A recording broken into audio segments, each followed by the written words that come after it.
বাঘাযতীনের shootout আর এই ঘটনায় 4 জনকে গ্রেপ্তার করেছে পুলিশ। ধৃতদের নাম দীপ রায়, বিধান বন্দ্যোপাধ্যায়, রাজা বণিক ও জয়ন্ত ঘোষ। ঘটনাস্থল থেকে বেশ কয়েকটি বাইকও বাজেয়াপ্ত করা হয়েছে। পুলিশ সূত্রে খবর, একাধিক অপরাধমূলক কাজের সঙ্গে আহত জিৎ মুখোপাধ্যায় জড়িত থাকার অভিযোগ। জিৎ মুখোপাধ্যায়ের বিরুদ্ধে একাধিক অভিযোগও জমা পড়েছিল থানায়, তাতে কোনো কাজ হয়নি বলে অভিযোগ। কিছুদিন আগে এলাকায় আগ্নেয়াস্ত্র নিয়ে দাপাদাপি করতে গেছে জিৎ মুখোপাধ্যায় এবং রাহুলকে অভিযোগ বাসিন্দাদের। স্থানীয় কাউন্সিলরকে জানিয়েও লাভ হয়নি বলে দাবি স্থানীয়দের। পুলিশের প্রাথমিক অনুমান, টাকা পয়সার লেনদেন সংক্রান্ত কারণে খুন করা হয়ে থাকতে পারে রাহুল দেকে। তবে কি সিন্ডিকেট বিবাদে খুন তৃণমূল কর্মী? এই ঘটনায় সেই প্রশ্ন উঠছে।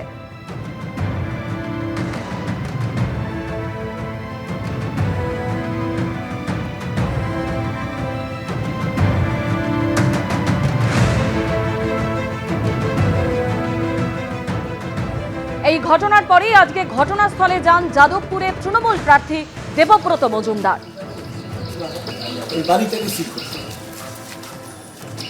এই যে নির্মীয়মান বাড়ি যেগুলো হচ্ছে, যেরকম যেখানে কেউ আসছেন, এ বাড়ি সিল করবে। এই বাড়ি দীর্ঘদিন পড়ে থাকলে এখানে ইসে হবে, রয়েছে ওপরে মধ্যে হ্যাঁ সমাজ বিরোধী আসবে এখানে। কোনটা ওপরে বলছি, এমএলএ সাহেব একটু কথা বলুন। ওই বাড়ির পাশে যে নির্মীয়মান বাড়িটা আছে ওটাকে সিল করে দিন। ওইভাবে খালি অবস্থায় পড়ে থাকলে তো ওর ভিতরে বাইরের লোক আসবে যাবে। দীর্ঘদিন ধরে আমি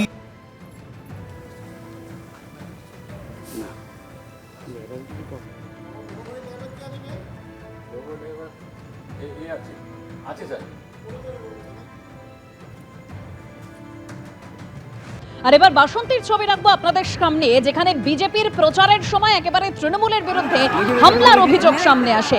বাসন্তী বাজারে প্রচার করছিলেন বিজেপি প্রার্থী বিকাশ সর্দার, আর সেই প্রচারের সময় পুলিশি বাধার অভিযোগ। ঠিক কি পরিস্থিতি তৈরি হয় দেখছেন সেই ছবি।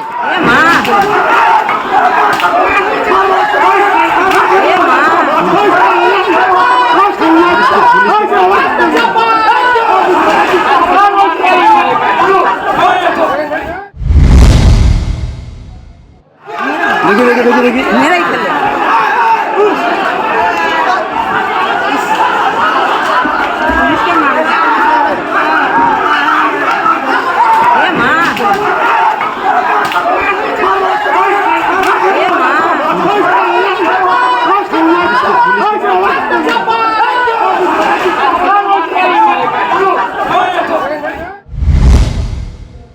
বিজেপির যা দাবি যে তৃণমূল কংগ্রেসের কর্মী সমর্থকরা জড়ো হওয়ায় যাওয়া যাবে না, এরকমই পুলিশ জানিয়েছিল।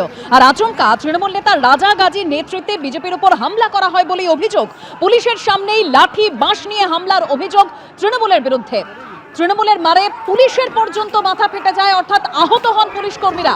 বিজেপির উপর হামলার অভিযোগ, আর এই অভিযোগ তৃণমূলের বিরুদ্ধে। আর এই পরিস্থিতিতে কোনো ক্রমে এলাকা ত্যাগ বিজেপি কর্মী সমর্থকদের। কি কারণে এই পরিস্থিতির সৃষ্টি হলো আর এখনই বা এলাকার কি পরিস্থিতি আমরা জানবো। সরাসরি আমাদের প্রতিনিধি হিন্দল দে রয়েছেন। হিন্দল, একেবারে দেখো, এই পরিস্থিতির সূত্রপাত যেটা বিজেপির তরফ থেকে অভিযোগ করা হচ্ছে যে আগে থেকেই পূর্ব ঘোষিত এই তাদের এই প্রচার ছিল এবং বিজেপির তরফ থেকে সেই প্রচার করা হচ্ছিল। বেলা 1টা নাগাদ বাসন্তী বাজারে বিজেপি যিনি প্রার্থী হয়েছেন বিকাশ সর্দার এবং বিজেপি কর্মী সমর্থকেরা যখন প্রচার সারেন, প্রচার সারতে সারতে আবারও তারা যখন বাসন্তী বাজারের পিছন দিকে ফিরে আসেন, অর্থাৎ যেখান থেকে তারা শুরু করেছিলেন, সেই সময় কিন্তু বাসন্তী থানার পুলিশের পক্ষ থেকে বলা হয় ওইদিকে যাওয়া যাবে না। তখন বিজেপি প্রার্থী জিজ্ঞেস করেন কেন যাওয়া যাবে না, তাদের প্রচার তারা জনসংযোগ তারা করবেনি।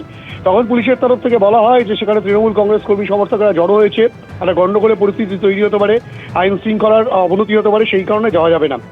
এই আলোচনা যখন চলছে এবং প্রচারের কাজ তখন বিজেপি কর্মী সমর্থকেরা করবেন, সেই পরিস্থিতিতে আচমকাই তৃণমূল কংগ্রেস কর্মী সমর্থকেরা তারা কিন্তু হামলা চালায়, তেমনটাই অভিযোগ। এবং সেই হামলা চলতে থাকা, যখনই হামলা হয় তখনই কিন্তু যে যার মতো বিজেপি কর্মী সমর্থক প্রার্থীকে নিয়ে সেখান থেকে এলাকা ত্যাগ করেন। এবং এই পরিস্থিতিতে কোনো রকমে যে কজন পুলিশ কর্মী ছিলেন তারা কিন্তু পরিস্থিতি সামাল দেওয়ার চেষ্টা করলে তৃণমূল কংগ্রেস কর্মী সমর্থকদের হাতে তারা বেধড়ক মারধর খান এবং বেশ কয়েকজন পুলিশ কর্মীর মাথা ফেটে গিয়েছে। এবং যে ফুটেজ দেখা যাচ্ছে সেই ফুটেজেও কিন্তু দেখা যাচ্ছে যে পুলিশ কর্মীকে মারধর করা হচ্ছে রাস্তায় ফেলে। এই যে গোটা পরিস্থিতিতে কেন্দ্রীয় বাহিনীর জওয়ানদের কিন্তু দেখা পাওয়া যায়নি এবং পুলিশ যে কার্যত প্রায় অসহায় পরিস্থিতিতে পড়ে গিয়েছিল সেটাও কিন্তু অভিযোগ করা হচ্ছে। এবং যেখানে বাসন্তীতে বারংবার গন্ডগোলের ঘটনা, খুনের ঘটনা বিভিন্ন নির্বাচনকে কেন্দ্র করে ঘটেছে, সেক্ষেত্রে পুলিশ কেন সেখানে কেন্দ্রীয় বাহিনীর জওয়ানদেরকে মোতায়েন করলো না সেই নিয়েও কিন্তু প্রশ্ন উঠছে। এবং পুলিশ যে মার খেলো, বিজেপি কর্মী সমর্থকরা যারা মার খেয়েছেন বা তাদের বাইক ভাঙচুর একদম হয়েছে, পরিস্থিতি এভাবেই উত্তপ্ত হয়ে ওঠে। ধন্যবাদ হিন্দল।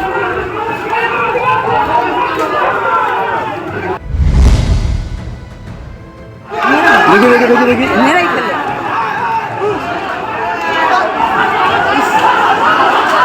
পুলিশকে মারে। এ মা। বিজেপির প্রচারের সময় তৃণমূলের বিরুদ্ধে হামলার অভিযোগ এবং সেই ঘটনা ঘটে যাওয়ার পর এলাকায় পুলিশের তরফে রুট মার্চ করা হয়, সেই ছবি আপনারা দেখছেন। আর এইখান থেকেই প্রশ্ন উঠছে যে কেন্দ্রীয় বাহিনী থাকা সত্ত্বেও কেন এলাকায় ব্যবহার করা হলো না। যদি ব্যবহার করা হতো তাহলে এই উত্তপ্ত পরিস্থিতি এড়ানো যেত।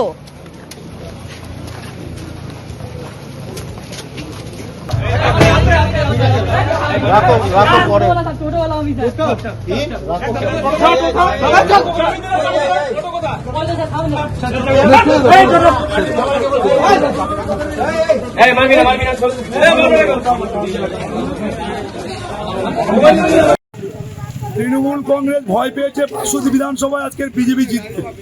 জনগণের আশীর্বাদ নিতে আমরা জনসংযোগ প্রক্রিয়া করছি। পরিকল্পিতভাবে বাসন্তী থানার পুলিশ প্রশাসন এবং তৃণমূল কংগ্রেসের নেতা রাজাগাজী পরিকল্পিতভাবে আজকে আমাদের জনসংযোগ প্রক্রিয়াকে আজকে স্তব্ধ করে আমাদের যে সমস্ত বাইক, যে সমস্ত আজকের গাড়ি ওপরে ছিল সেই গাড়িগুলোকে আজকে ভাঙচুর করেছে। এখানে আজকে তৃণমূল কংগ্রেসের নেতাদের সাথে প্রশাসনিক বন্ধু বিডিও অফিসার যুক্তভাবে আজকে টাকার বিনিময়ে বিক্রি হয়ে গিয়ে এই বাসন্তী বিধানসভা তৃণমূল কংগ্রেসকে জেতাতে চাইছে। বিজেপির ক্যান্ডিডেট হিসেবে আমরা যে জনসংযোগ প্রক্রিয়া করছি তা মানুষের মধ্যে ভয়, ভীতি, আতঙ্কের মাধ্যমে বাসন্তী বিধানসভার মানুষদেরকে আতঙ্কিত করে তুলছে। তৃণমূলের এরকম দুর্দশা আসেনি যে ঝামেলা অশান্তি করে ভোট করতে হয়। বিজেপির প্রার্থী বাজার পরিক্রমা করছিল, যেটা আমরা খবর নিয়ে দেখেছি। প্রথমেই সেই প্রক্রিয়ার মধ্যে দিয়ে একটা ছেলে একজনকে, একটা সাধারণ পাবলিককে মারধর করে। সেইটার ইস্যু করে ওখানে গন্ডগোল ঝামেলা হয়েছে। হওয়ার পরে ওখানে পুলিশের সঙ্গে বচসা হয়েছে। ঘটনা একটা ঘটেছে, পুলিশ প্রশাসন সেখানে গিয়েছে। আপাতত এলাকা পিসফুল আছে। যারা এর মধ্যে যুক্ত বা যারা জড়িত বা যারা এই পরিকল্পনা করে মানে রাজনৈতিকগতভাবে তৃণমূল কংগ্রেসকে না হারাতে পেরে একটা অন্য ইস্যু তৈরি করে নির্বাচনে বৈতরণী পার করতে পেরেছে। এবিপি আনন্দ, এগিয়ে থাকে, এগিয়ে রাখে।